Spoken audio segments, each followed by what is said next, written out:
Musically meditated.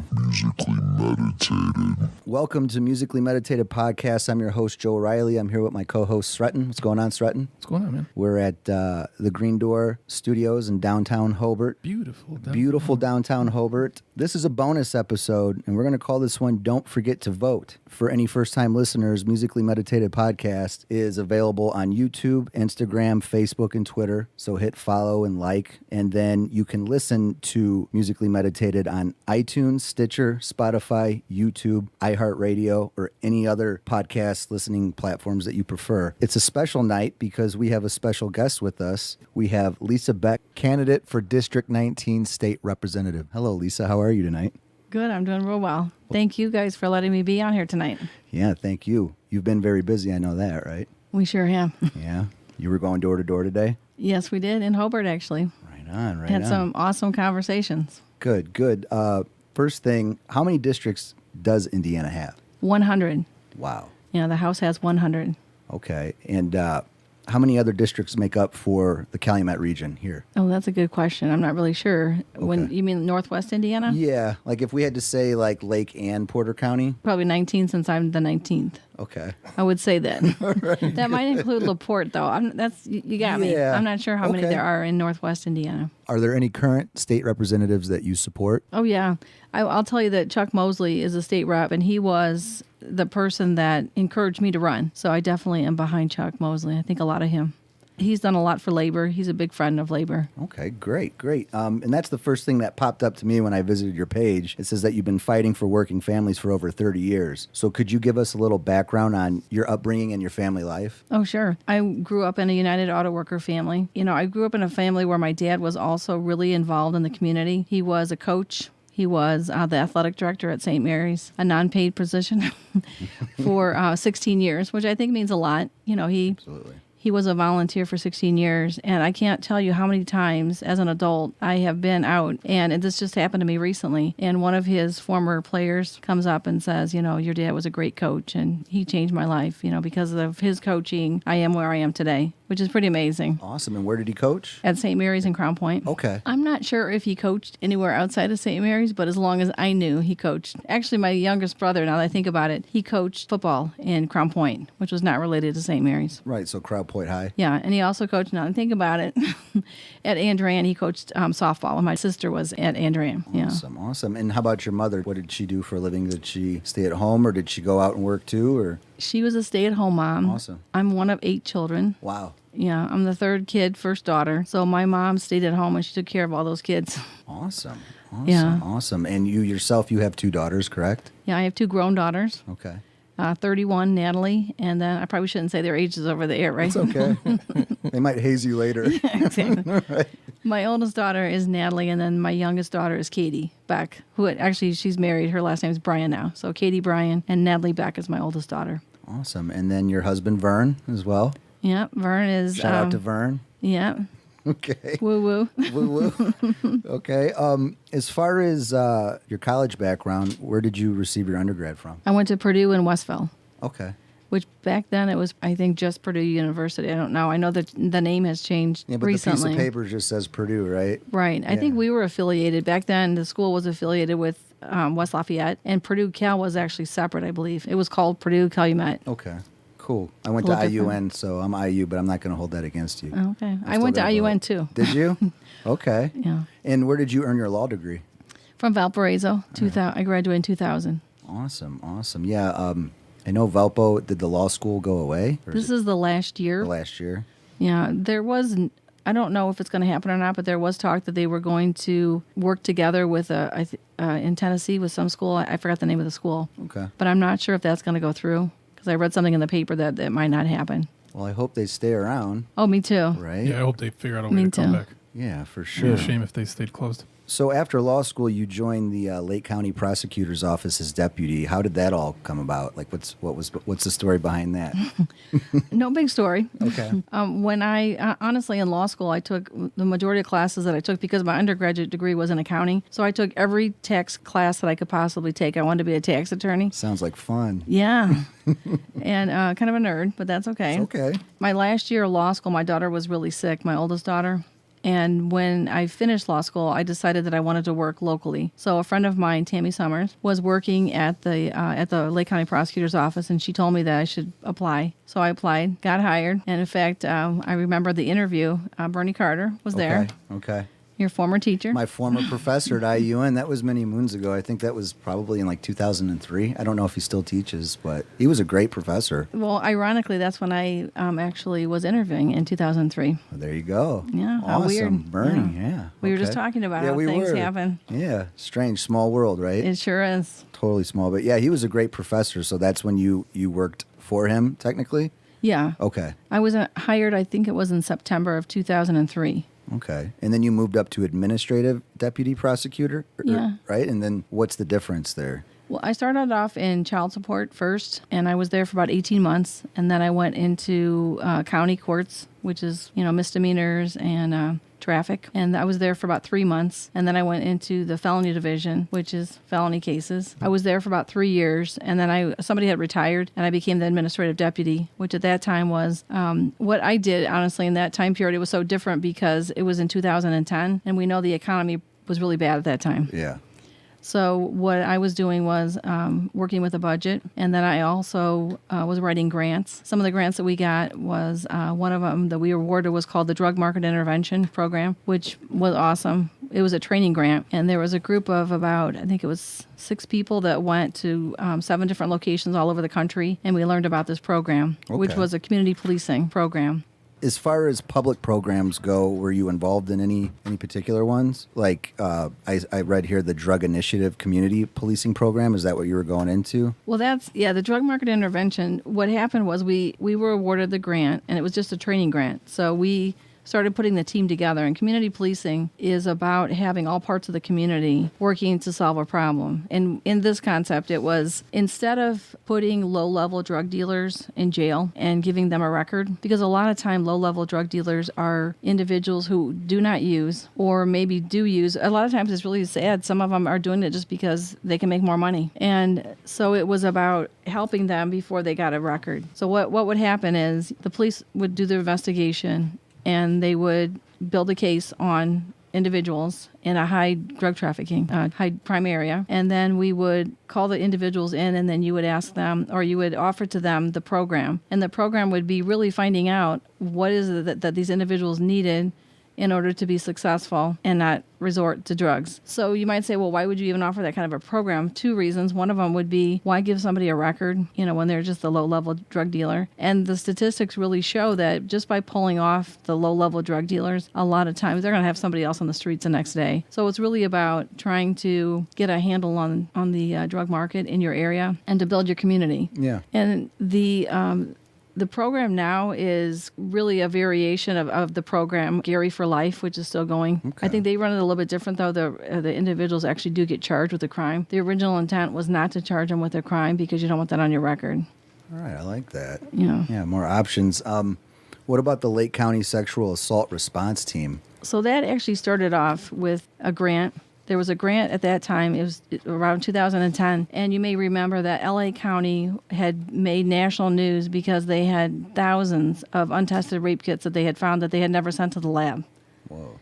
So the federal government, I think it was Health and Human Services, was offering a grant to a local jurisdiction that could solve their problem. So we decided, went to Bernie Carter, and he allowed us to look into the grant. And what was really awesome about it is we found out that, number one, the statute requires that every county have a sexual assault response team. But when they drafted the legislation, they passed it, there was no money involved for the budget. So you couldn't hire anybody to do it. So a lot of the counties, a lot of the smaller counties, and even Lake County didn't have one. But I have learned since then, in talking to other people and being, once I left the prosecutor's office and I got more involved in domestic violence and sexual assault, there had been other sexual assault teams prior to ours. So the one that we established in 2010 is still going strong. But there was one, you may know, Representative Linda Lawson. Sounds familiar. She was the first female Hammond police officer. And during her time, she had started the sexual assault response team. And then I'm not sure what happened to it, but sometime in the 90s, another lady that I had met recently who is amazing, and she works with sexual assault victims. She's a counselor, and she said that she had actually started her group in the 90s. So I think it's evolved, but for whatever reason, it kind of has fallen apart. So we started one, and the reason why we started one was when, in looking into the grant, we had to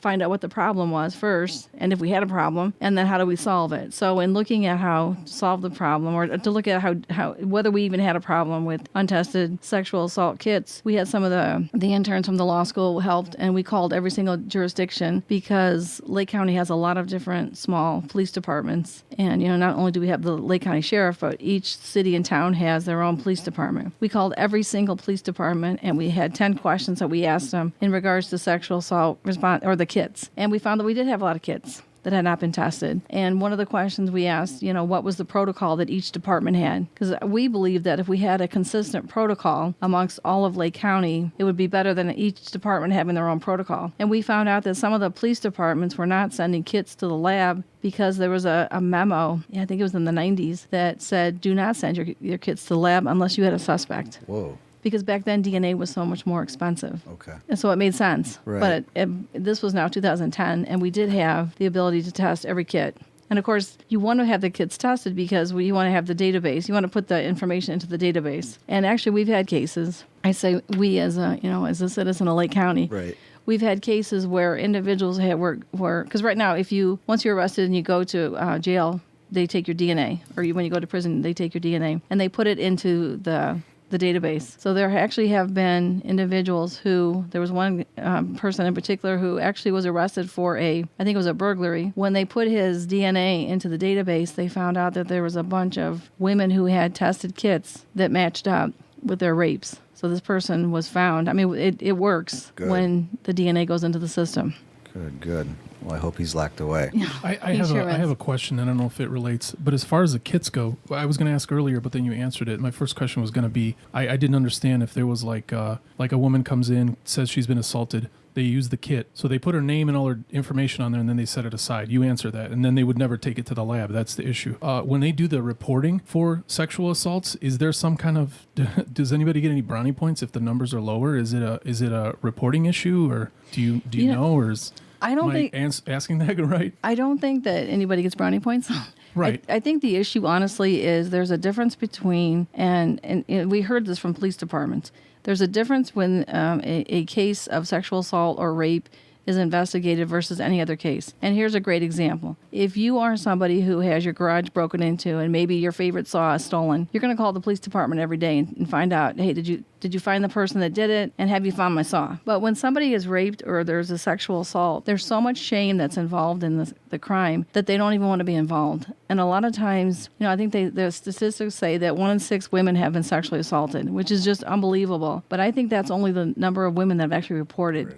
There are a lot of women that never report. There are a lot of women that it may take a week before they are convinced they need to go in, and because there's so much shame attached to sexual assault. And I think that one of the things that the current sexual assault response team is working on is this concept that we start by believing. And we've had some cases that have been in the spotlight recently with our Attorney General and with some leadership in Indianapolis. And I think what we're starting to see that, and actually with the hearings that took place in Washington, D.C., I mean, we have to believe women. It's not so much we believe them, and by believing women, it means that we automatically convict the person who's being accused. It has nothing to do with the accused. We have to believe women because we don't doubt a person that says my garage was broken into. That's a good point. Why do we doubt a woman who comes forward and says that she's been sexually assaulted? There's so much shame that's already involved in it. I think if we really want to work on sexual assault, I think that we need to take a look at why we ask those questions and to treat them like any other crime. And so what I heard from police officers when we did our survey was,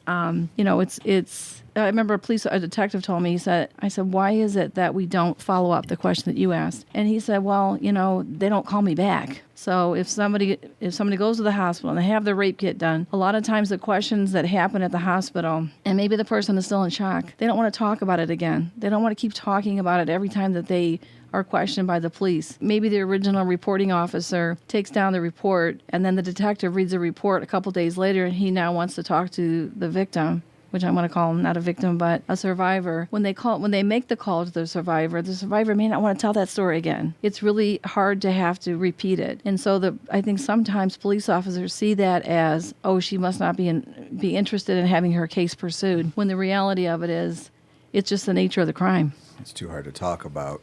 Exactly. Over and over again. Okay, well, thank you. Thanks for that info. We'll transition right now into the issues, and I saw these issues on your website, so this will be a good, smooth transition right now into women's rights. And you have some key points here. We have equal pay and equal work, and then the reproductive health care. What is that exactly? What I'm referring to when I talk about reproductive health care is really taking care of women. A lot of people don't realize that, and I didn't realize it until I did some research on it. And I've been alive for, long enough, well before the Affordable Care Act was even put into place. But it wasn't until the Affordable Care Act that women paid the same amount of premiums as a man. Wow. So because of women having reproductive medical care, we used to be charged a higher premium just because we were women, just because we had children. And so it was the Affordable Care Act that made it more fair, more equal. Okay. So all the associated care that women have, making sure that women have available birth control, making sure that women have pap smears available to them, and life-saving treatment. Okay. And I'll jump back to equal pay with some examples of equal pay under women's rights. I mean, we know what that is, but through unions, I think a union's a great way, workers' union, to obviously have equal pay. I mean, that's all I've experienced in my adulthood because I'm a steel worker, so everyone's on the same pay level. I don't really see that where I work at, but I know that's not the case, for the rest of the area or the rest of Indiana, that's for sure. No, and I'm glad that you brought that up because you're right. When you have a union and you have bargaining power, a woman, there's the Women of Steel Women group. of Steel, yeah. Exactly. Yep. They don't have to worry about making sure that they make the same as a man for the same work, for doing the same work. And I want to be real clear, it's equal pay for equal work. Absolutely. We're not saying that a woman should make more just because she's a woman. We're saying that a woman should make more or anyone should make the same amount of money if they're doing the same job. There was legislation this year, and it was brought about because year after year, there are studies that show that women in Indiana make 67 cents on every dollar that a man makes. Wow. And for women of color, it's even worse. So there was equal pay legislation that didn't even get a hearing this year. And it was really significant because Linda Lawson, who is stepping down this year after 20 years in the House, had tried to get this through for 20 years. Wow. And we still can't even get a hearing. Now, in order to get legislation passed, especially in the current climate downstate where we have only 30 Democrats out of 100, it's really difficult for a Democrat to get any kind of legislation to go through without having some support from a Republican. And even in the days when it was more equal, or more fair, I should say. Yeah. You still want to try to work on both sides of the aisle. And so Linda had reached out to my opponent, who did put her name on the legislation, but did not back the legislation. So I'm disappointed that she didn't back the legislation when we know that this was about equal pay for equal work. How about the safety from physical abuse? What kind of programs are behind that, for one of the issues for women's rights? We have some awesome organizations that have been around for a long time. The Caring Place in Valparaiso. And in fact, the Caring Place I just found out recently was actually the original domestic violence shelter in the area. And it started off in Lake County. Okay. The Caring Place now is in Porter County. In Lake County, and I don't want to leave any out, but the ones that I'm familiar with. Okay. St. Jude House is in Crown Point, which is excellent. We have, when I say we, Lake County has Haven House, which is also an excellent domestic violence shelter. And I believe there's also one in Gary, Rainbow, that I'm not as familiar with, but I know they do a lot of good work too. Awesome. We'll move on to the next issue, creating quality, kind, and living wages. We have some examples here, like quality construction jobs. Well, I think one of the big issues with the trades, there's several. First of all, we had the right to work that was passed. That has not been helpful to unions. Not at all. In fact, there was a recent study that came out in the newspaper, that was talked about in the newspaper, that stated that Indiana is no longer, our average wages are no longer in line with the Midwest. We're actually more in line with the poorer states, the poorer southern states, which is not good. Not good. And the report also stated that it's not by accident. It's actually by policy decisions that have taken place in Indianapolis. And some of those decisions are, stifling the voice of workers by enacting legislation like right to work, which we know has not worked. No. It has not given employees the right to work. In fact, when I was, I've been out in the community in District 19 really working hard because I really want to know what people care about. I've knocked on over 6,000 doors, talked to a lot of people, gone to every event I can possibly think of that we had the time to go to. And what I can tell you is there are several union from Chicago who told me that the right to work had something to do with safety is what their understanding was. And when I explained to them what right to work was, the ability of a member to not pay their dues, but to get all the benefits of working in a union, they were astounded. They said, that can't be right. That can't be legal. Because in Illinois, that would never happen. So right to work has definitely affected our community. Then you have the repeal of the common construction wage. And what is the common construction wage? I saw that term. I've never even heard of that. It affects, you're a steel worker. Yes. So it affects more of the trades. And the common construction wage, it provided for a baseline amount of pay for employees in government jobs. Okay. So in government contracts. So when bidding on a government contract, that was something that was stable. It was something that was didn't have to be renegotiated. So by taking that away and repealing it, it allowed contractors to underbid. And we know that's never good when we underbid because what happens is we have unskilled workers that come in. Scabs, we call them scabs. You could say the scab word in here. Yeah, and the sad thing about it is that was repealed in 2014, and we've already had research done that showed that taxpayers we did not save a dime. It was repealed because we were told that taxpayers across the board that the state of Indiana was going to save money. We didn't save money, and in fact, we know that we're not going to. We knew that we wouldn't save money because we know that when you're using unskilled labor, it's going to take longer. You're probably going to have more accidents because we know that skilled labor, there's ongoing training not only on skill but also on safety. Safety first. Yep, always. Absolutely. Always. We'll move on to the next issue here, and that's education for all. And it says here that you believe that everyone has the right to a quality public education. And one of the examples is as far as funding our public schools, what's some of the methods behind that? Well, I think it's really important to look at some of the research that's come out recently because 10 years ago, $300 million was pulled from the education budget. Currently, we know that the cost of living has increased. And so looking at today's dollars, even with the additional amounts that the state is throwing at education, we're still not spending what we were spending 10 years ago. That's unbelievable. Mm-hmm. Number one. Number two, because I think children are our greatest resource. Number two, we know that 10 years ago we had one pot. And that pot of money, I'm not talking about tax money, that was allocated towards education. We paid for public education. Since then, we now have choice, which are vouchers. Indiana has the largest voucher program in the nation. I just think that we need to, pump the brakes a little bit on that because when you're talking about vouchers or charters or even virtual schools, they don't have the same accountability that public schools have. And you may have seen in the newspaper about a week ago, there was a local school that was receiving vouchers they weren't turning their numbers in and they got shut down. So, how they were spending the money. That's a huge question. I think that we have to ask those questions because, the other thing about vouchers are that there's an idea that if you have a voucher as a student or as a parent, that you can go to any school that you want to. That's the beauty of it. But the reality of it is some of the private schools, most of them have testing that would prevent a child from going. So no, a child with a voucher is not allowed to go to any school that they want to go to. Okay. As far as increase on funding special education and more focus on critical thinking, so the second half of the critical thinking, that would be in relation to different kinds of test taking, right? So less I-STEP and a little bit more open mind type of test taking? Well, I-STEP has been a problem for decades. Last year, one of the volunteer things that I do is I work with the junior achievement, which, by the way, I love junior achievement because the way I look at it is there are so many kids. We go into schools all over Lake County and Porter County, and there are kids that that aren't given the same opportunities. And they have tough households. And if I can just get to one child, if somebody looks at me and says, hey, if that lady can be a lawyer, I can be a lawyer.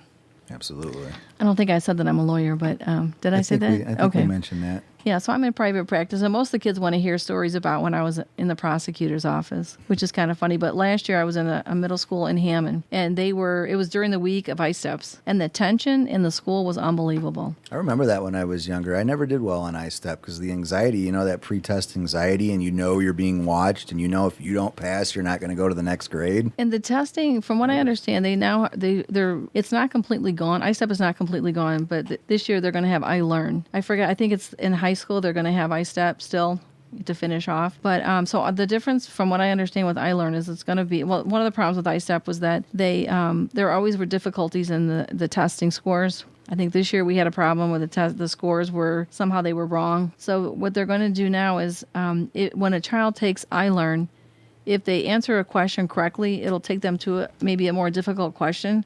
So children that have a higher capability will be tested at a higher level, whereas a child who maybe is going to struggle would not be able to take that same test. That child, when they answer a question wrong, will go to a different the next question will maybe be a little bit easier. So I think it'll be it's intended to be a little bit better for the children, so they're not so stressed out. Because you can imagine a child that could be completely bored if they're taking the I-STEPs and they're well above the capabilities, whereas somebody who was struggling, it's just not fair. You're holding that child back then, in a way, right? I mean, if exactly. You're straight A's and the best in the class, then you got to wait for the rest. That's not really fair to you either. So right. That's a great idea. What about affordable tuition for greater public scholarships, like in state? So what would be some examples of that? Well, we have in Hammond, or I should say the mayor, in Lake County, we have an awesome program. Maybe I should even start with the state level. The 21st Century Scholars was something that I believe was started with, I think it was governor, when Evan Bayh was governor. And unfortunately, over the years, it has changed to where it's a little bit more difficult to get. So I think that should be something that's available for in-state tuition when you go to a state school. There's another program that I think is really awesome. So Hammond has a program called the College Bound Program. And it was funny because I was talking to the kids one day when I was in a Hammond school, and I believe it was Hammond High School, and I was talking about, getting ready for college. And the children actually reminded me that they have the College Bound Program. And so I was looking at that actually today because there was some information about it recently that the mayor was talking about it. And I believe all you have to do is live in the community. Live in Hammond. You have to, and your scholarship is based on how many years that you actually have lived in Hammond. So you have to own a home and be getting the homestead exemption. And the money, I think, comes from Hammond, the water that how they sell water. Mm-hmm. I believe that's where it comes from. But I mean, how amazing that children in Hammond can get a scholarship. That's really cool. That's a newer program, right? I think it's been around for not sure how long, maybe 10 years. Okay.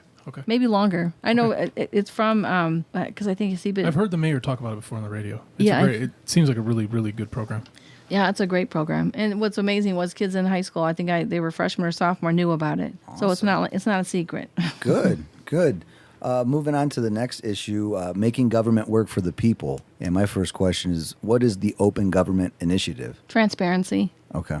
Really being open and talking to citizens, talking to the community. I can tell you that what I found amazing is when I go and I talk to people, when something's going on nationally, we feel it and we see it when we're talking to people at the door. I think it is so powerful to talk to people, knock on their door and talk to them about what's important to them. And usually we start the conversation with, tell me what's important to you. And people are more than happy to tell me what's important to them. So sometimes we've gone to the door when there was something that politically that was out, like for instance the Kavanaugh hearings. We talked to people on both sides of it. And what was really amazing to me was people would be so energized in the beginning of the conversation. But as we talked about it, just tell me how you feel about it. And they would tell me how they felt about it.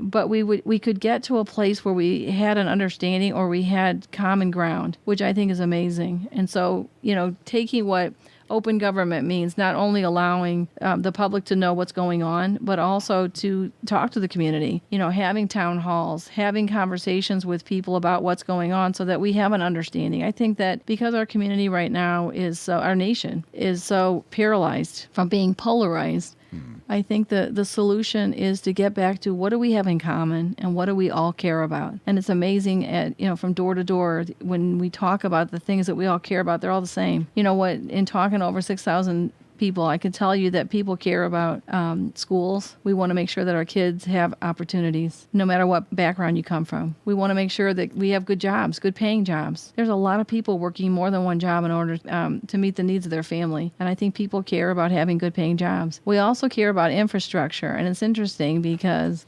as somebody who's in a union, that affects labor so much by having our work in the community on bridges and roads so that we keep the trade busy. Yep. But it's also about, we recently had an accident in our area, and we really want to have good roads, not only because, it's nice to have good roads and it provides work, but it also is safe. Roads that are all bumpy and cracked are not good for the community. But the other part about it is, if we really want to draw good jobs into Northwest Indiana, we need to have good infrastructure. So I would like to definitely bring money here. I've had a lot of conversations about how we do that. The legislature has worked really hard in the last few years to come up with funding formulas. We have new taxes. We have the wheel tax and the gas tax. There's a research being done right now, a study being done on whether I-65 should become a toll road.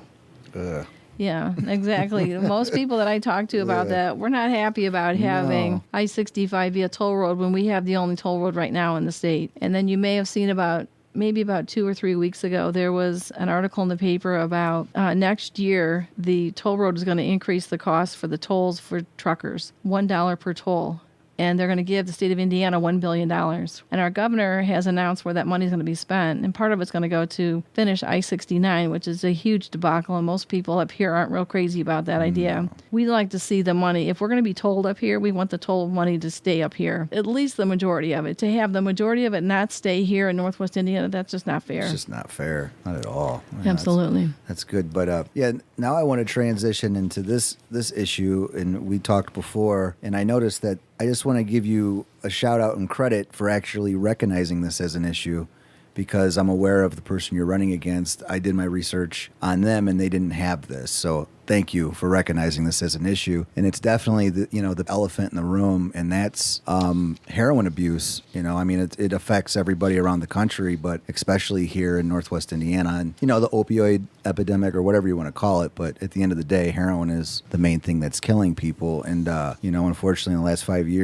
the past 5 years, I've had to bury 2 of my loved ones because of heroin. And it's just it doesn't discriminate. It doesn't matter what color you are, or what town you live in, or your sex, or whatever. It's just a nasty thing, and I'm sick of it. And thank you for recognizing it, Lisa. Seriously. And I got some statistics here. It says 1 out of 20 Hoosiers, have reported abusing prescription painkillers, which then leads on to heroin use. So I read here that you have like a holistic approach and you think it might be effective. So the first thing is prevention. And what kind of examples, do you think we could do, especially as a community, to get out, like we were talking earlier with the children? I think that's who should be exposed to this first, in my opinion. Absolutely. Right?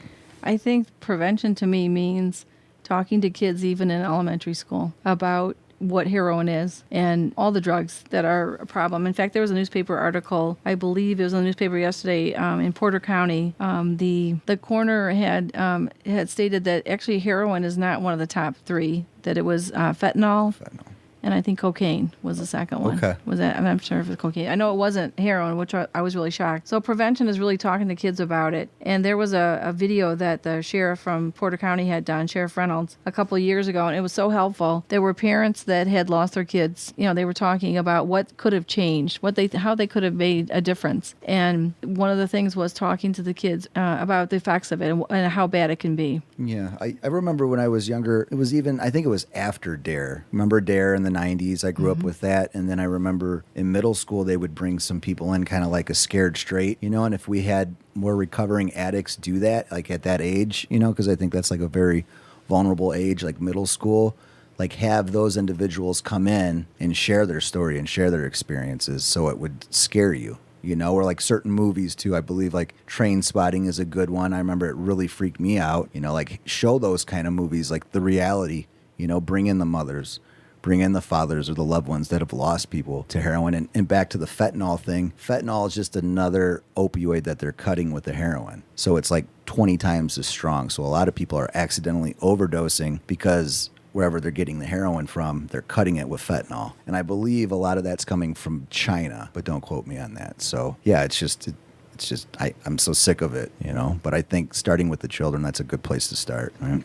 So you mentioned that prevention first. And I agree. I think that prevention should be the first focus. But I think it was 2 years ago, and that my opponent had drafted legislation, or at least was part of it, to have a statewide task force, drug task force. And I think that what's more important is to have a local drug task force. When we're talking about community policing and the type of community policing that I mentioned earlier with the drug market intervention, where you have all aspects of the community coming together and to looking at how do we fix this. To me, it seems that at a state level, I don't know how that could even be effective, because the purpose of doing community policing is to, put ego outside the door and have all these agencies, the law enforcement, prosecutor's office, the coroner, the workforce development, and also the local politicians, elected officials, all the game changers that could really make a difference, and to look at particular cases and to look at the case and to be really critical about how did we fail as a community.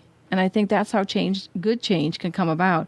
So to do it at a state level, that just doesn't make any sense to me. Doesn't make any sense either, because one county might have a meth problem, I mean, all the drugs are different too. So yeah, I think, like you said, throughout the community where it affects the most is a good place to start, for sure. And how about treatment? Different examples of treatment. Well, one other thing I wanted to say was their focus was not in the order that I think it should be in is prevention, treatment, and enforcement last. And I believe that they had it backwards.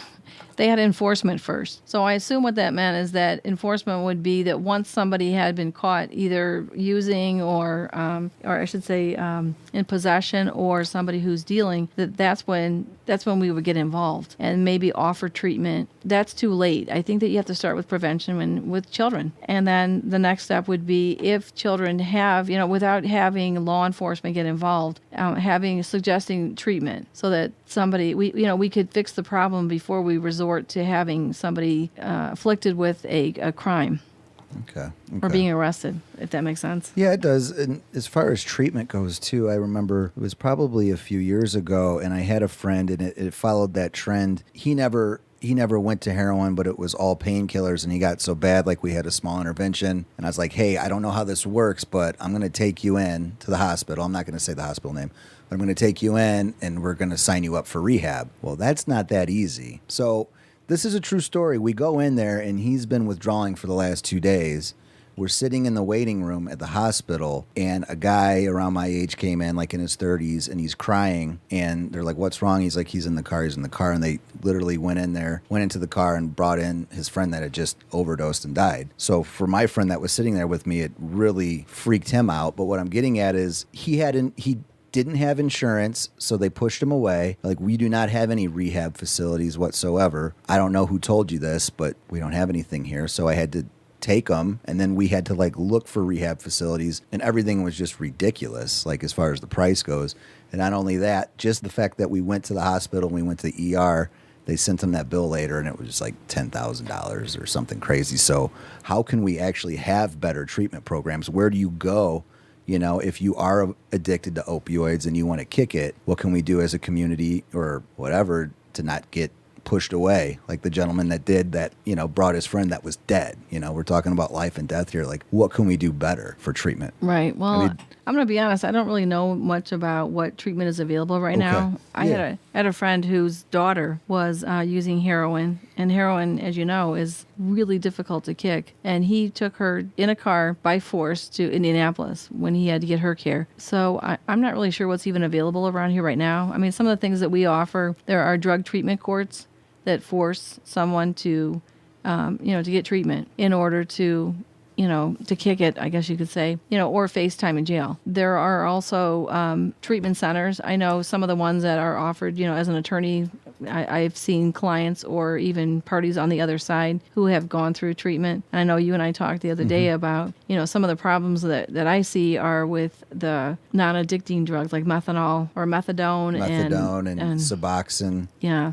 Yeah. And sometimes we see abuse with that. So there's big time. Yeah, there's a big issue with this. Yeah, they'll get that, and then they'll sell that to go get their dope. Right. It's like this just never-ending cesspool of crap. But I do agree with you. If we could get to the children first. I think that's the most important. Right, the prevention part, Yeah, I think, the whole is prevention. The whole number prevention. one. Absolutely. But all right, we're going to transition into something fun and threaten. Oh, from down to up. From down to up. So, here we go. Yeah. So you're gonna have to forgive this whole next the next 10 minutes because we're gonna do a questionnaire. Uh-oh. And the reason I'm excited is because I haven't done this in a while. Also, these are ridiculous. These are stupid and kind of lighthearted. And also, the second thing is, so Joe is a kind of an expert at a lot of different genres of music. So he can get really, really deep with certain things. And we were lucky enough to do an interview with a band out of France. Like, was it last week or the week before that? Last week, yeah, last episode. And they sat down together, and I watched Joe relate to these guys from some small, well, like the guy called it the Utah of France. Yeah, the Utah. And they Iowa. make their like the Iowa of France, Iowa, and he was like saying, so it's some small town, and they knew the same musicians, like all this crazy stuff, and I was like, what's happening here? Well, Yeah. this questionnaire, I'm very confident that Joe will not know the answers to most of them, mostly because I made a lot of some of it's true and false, and I made. But you'll see. You'll see. All right. So I'm excited to stump Joe a bunch of times. Okay. So it's 10 questions. Mm-hmm. What we did was we did some research, and Joe found me an article from thought.com, and it's like an example of 10 very memorable songs. What do you call it? Campaign songs. And so I used those 10 that they listed as kind of inspiration for these 10 questions. So 10, you guys will each get 5. Actually, one person will get a break. Okay. But it's 10 questions, and let's test your musical knowledge. Okay. You ready? You guys ready? You ready, Lisa? Okay. This is a music podcast. It's but- very- And I'm going to keep score. It's very intimidating after you've just described. yeah, he put me on a pedestal. Thanks, Yeah. Trenton. Yeah, but watch. Okay. All right, ready? So the first one's easy. It's just a true and false. So, Lisa, I'll give it to you because it's 50-50 shot. Ready? All right. Are you familiar with the band Twisted Sister? Yes. Okay, so one of the examples in the first list was President Trump did We're Not Going to Take It by Twisted Sister. So, has nothing to do with any of them, but true or false, Twisted Sister, who back in the day was known for terrorizing venues. They would they would get everybody on stage drunk. They would wreck hotel rooms. It was chaos. Half the guys dressed in drag. Like, it was just a very chaotic band, and it was all about partying in the 80s and outfits with tassels, like arm tassels, glam like rock, wrestlers. glam rock. Yeah. So, true or false, Twisted Sister was a sober band. False. That is incorrect. Anybody that they thought was drinking in the band, they actually kicked out of the band. So there were certain band members that they voted out.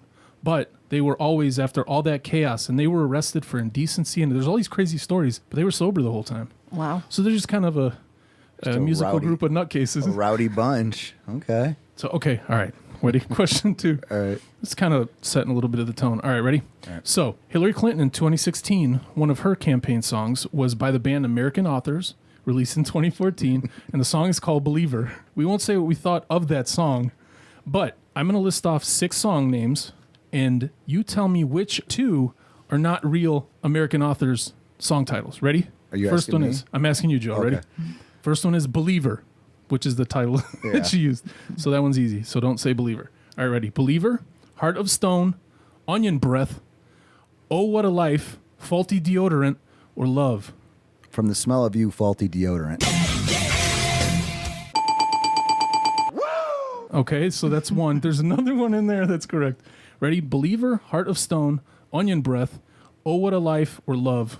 Which one is not one of their song titles? Onion breath. Congratulations. Thank you. See, expert at music. I try. Very good. All right, Lisa, you ready? Ready? I'm intimidated. Third one? Okay. We'll see how this one goes because this one's a little... So the next song, Bill Clinton in 1992 used the Fleetwood Mac song Don't Stop. All right, so in the 1980s, Fleetwood Mac was in full party mode. Drugs, alcohol, debauchery, all that stuff. This is not the theme of this questionnaire. Which of the following 2 celebrities were part of their party group? Ready? Henry Thomas, Tiffany Amber Thiessen, Nick Nolte, Mark Paul Goslin, Gary Busey, or Fred Savage? I can repeat it multiple times. Please. Ready? And I'll give you hints. Ready? Okay. Henry Thomas, Tiffany Amber Thiessen, Mark Paul, Nick Nolte, or Gary Busey? Nick Nolte and Gary Busey. That is correct. Oh, nice. You want her to win. Well, I don't know. I'm just asking the questions. So rigged. I thought it was funny because Henry Thomas this is in the 80s, and Henry Thomas is a kid that played Elliot in E.T. Tiffany Amber Thiessen was probably like 2. She's Kelly on She was Saved by from the Mary. Bell. Oh, yeah. Okay. Mark Paul Goslin is Zach from Saved by the Bell. Yeah. Fred Savage is Fred Savage. Wonder Years. And yeah, I think I got them all. Yeah, so Okay. that was fun for me to write. Nice. All right, ready, Joe? I'm ready. Only 6 more questions to go, guy, and then I'll lay you free. Okay. Ready? Number 4, Kid Rock, Born Free. Mitt Romney in 2012 is one of his campaign songs. No wonder he lost. What is Kid Rock's real name? Ready? Richard Dean Anderson, Bartholomew Rakovitsky. Yeah, that's right. Robert James Ritchie, Billy Mays, Lindsay Lohan, or Robert Burnt Parrot Feather. The first one. The first one is the actor that played MacGyver. Oh.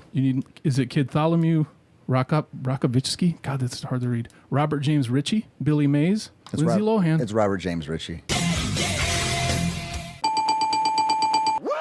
Do you know who Billy Mays is? It's the OxyClean guy? Yeah, he's the OxyClean guy. Okay. Didn't he have like the P90 thing too? No, that was Billy Banks. Billy Banks. That's right. All right, thanks, Frank. Championship kickboxer. Oh, yeah.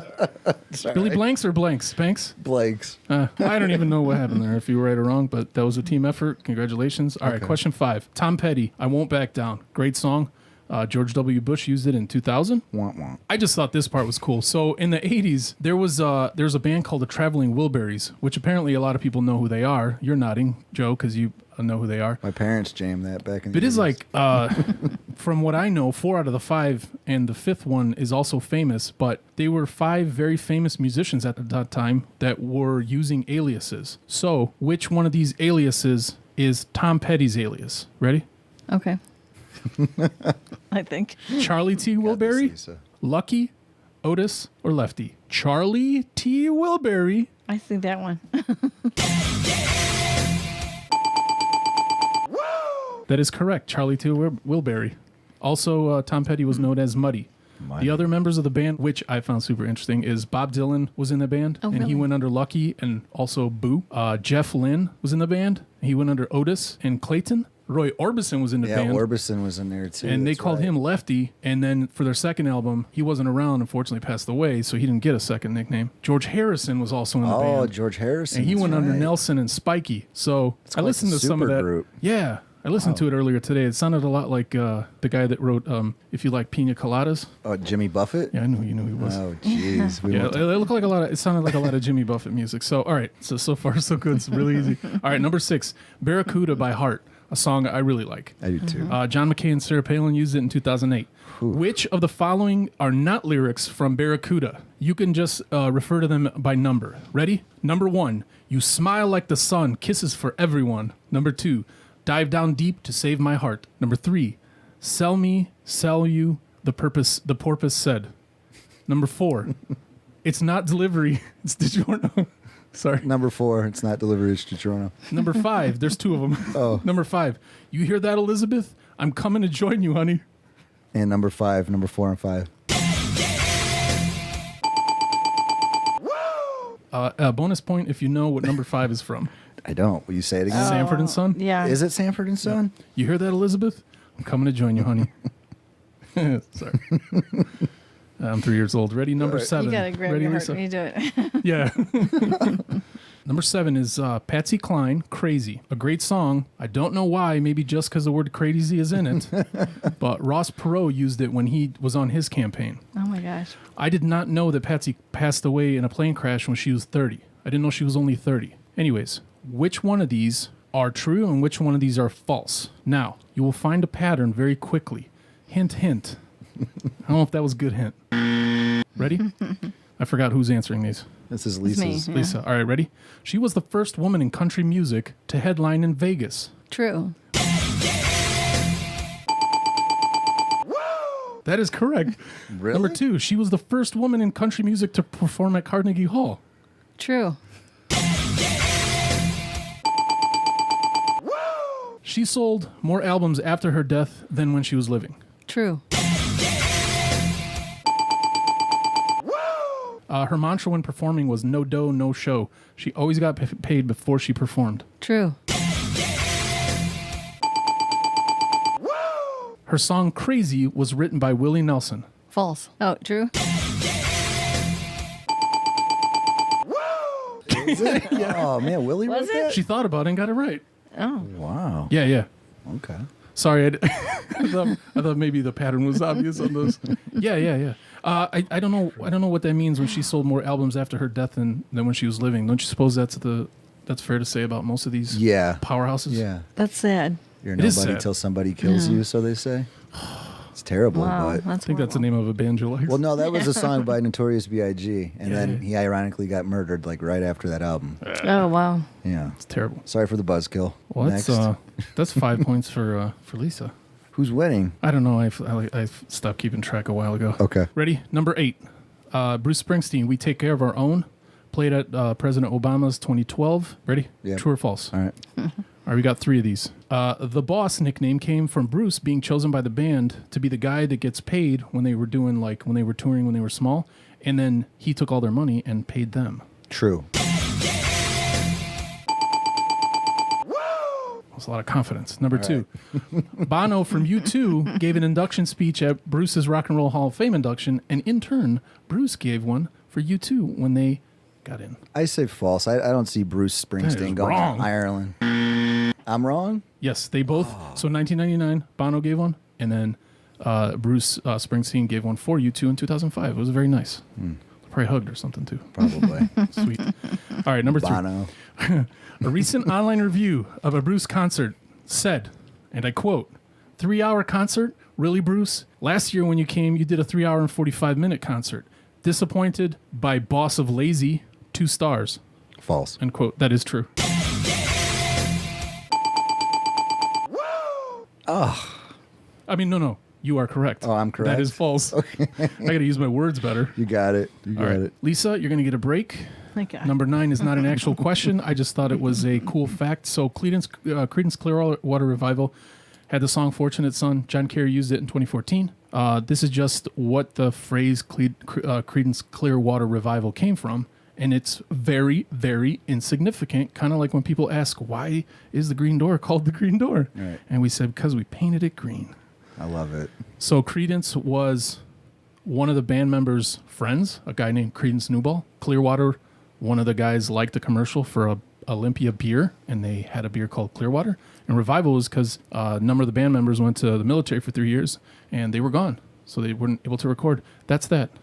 Okay. What a wonderful fun fact. I like it. All right. I didn't know that. Last one. And anybody that wants to answer, this works for them. Thank you guys both for playing and humoring me. Okay. Ready? Ready. America by Neil Diamond. It was played at Michael Dukakis's campaign rallies, whatever, in 1988. Which one of these is not a fact about Neil Diamond? Lisa's a Neil Diamond fan, though, right? Aren't I you like guys him. Neil? Yeah, so this like is on her. This is all on you, Lisa. Putting you on the spot. Vern told me you have like These will be. Neil Diamond T-shirts and Oh, no. So there's 5 of them. Just gym shoes. just No, gym shoes. just kidding. We did see him in concert. Was he good? Yeah, long time ago. We were in the very top. Was it at the Dukakis convention? No, it wasn't. Probably before that, actually. A long time ago. Right on. All right. So I'll give you a hint. There's 5 of these, and 3 of them are true. So, number 1, Neil went to high school with Barbra Streisand. I'll say true. So there's 4 left, and 2 of them are true. Okay. Neil is a high school fencing champ. False. That is true. No, you are wrong. Damn. That is a true statement. Wow. So there's 3 more. Only 1 are true. Ready? Neil once had a staring contest against Bruce Lee, and he won. He asked later why he lost. Bruce Lee only had 2 words to say. Those eyebrows. True or false? It's on Lisa. I'm going to say false. I'm going to It's stop true? doing this. No, that's that is not true. Okay. It is false. All right, ready? Only because, honestly, I don't think Bruce Lee would have lost. No, he never He was lost. pretty amazing. Yeah, he was. He was really amazing. You ever see him play ping pong with nunchucks? Yeah, actually, Vernon, that was like his buddy Really? in his mind. Mine too. Vern. Same here, Vern. You know, he's a cha-cha champion? No. Yeah, he was a. This is Wow. for real. Bruce Lee was a Wow. fantastic cha-cha dancer. Who Doesn't knew? surprise me. I could see that. Yeah. Light on his feet. Whatever. All the 3 steps. Yep. Okay. 2 more. Got 50-50 shot. Neil was 42 when he got his first #1 album. True. So I wonder what the last one's going to be. But the last one is, Neil once auditioned for the role that would be Chuck Norris's role in Return of the Dragon. When asked why they didn't choose him, his response was, because my spin kicking was too high. True or false? It's on you, Lisa. I think this is the last true, right? Didn't we count them out? I think so. Is this true or false? False. That is correct. I thought that it was such a ridiculous thing to read. I like it. Thank you so much, the two of you, for playing. Well, thank you, Stratton. Oh, thank you. And indulging me. Also, thanks for the interview, and thanks for talking about really, really, really serious topics. Yeah, but we had to switch it a little bit. It was getting a little serious, so Yeah. here we It's are. getting very serious. The voting and everything, we like to keep things lighthearted, but everything you're doing and what you're trying to do and all the community functions that you're gathering, just everything that like Joe's trying to do, you're trying to do, and we're trying to do as a community is super important. So there's time for being serious, and I think there's also time for being a little lighthearted. And like you said earlier, and I was going to interrupt you and say, Joe and I have had multiple political conversations, and one of the things that we kind of always end on is Joe saying, if you break it down and you get to a certain time of conversation, you will find out that we kind of all want the same thing.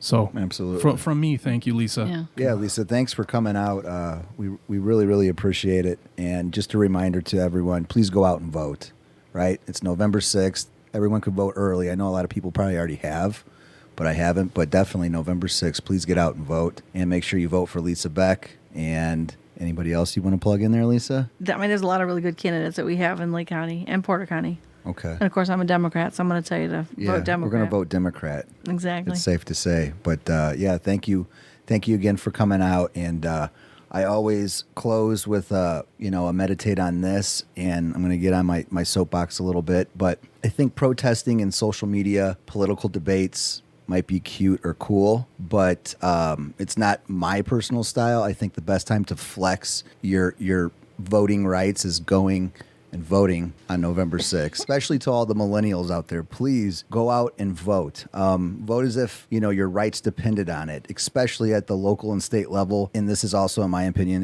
it's the most important because that's where you live. That's what affects you the most. So, you could do your protests and you can have your little debates on social media, but just go out and vote, because if you don't vote, you can't really complain. And that's just the way I was raised. So please, everybody, get involved in your community, and please go out and vote November 6th, especially for Lisa and all the Democrats, right? I would just like to say in the primary, there was a person who won by 2 votes. 2 votes. So if you think your vote doesn't matter, it matters. It does. It does. So, yeah, Lisa, thanks again for joining us. We really appreciate it. Thank you. I All appreciate right. it. All right. I had fun. All right, thanks. Adios. I'm musically meditated. That's right. I'm musically meditated. That's right. I'm musically meditated.